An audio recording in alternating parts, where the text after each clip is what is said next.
Jadi Prabowo-nya juga mulai hadir dan menuju Bandung daerah.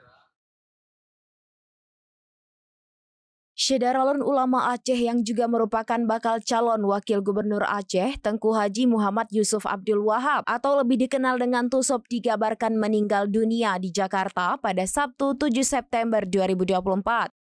Tusop dikabarkan meninggal dunia di salah satu rumah sakit di Jakarta. Ia tiba di Jakarta pada Jumat sore kemarin bersama bakal calon gubernur Aceh Bustami Hamzah untuk melakukan check-up. Kabar duka tersebut telah dikonfirmasi oleh Zulfikar selaku kerabat Tusop. Saat ini pihaknya sedang sibuk mengurus proses pemulangan jenazah ke Aceh.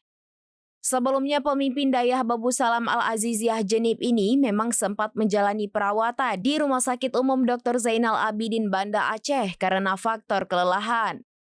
Tusop sempat dirawat inap sehari di Rumah Sakit Umum Dr. Zainal Abidin dan sudah diizinkan pulang esok harinya. Jadi Prabowo-nya juga mulai hadir dan menuju Bandung daerah. Download Tribun X sekarang, menghadirkan lokal menjadi Indonesia.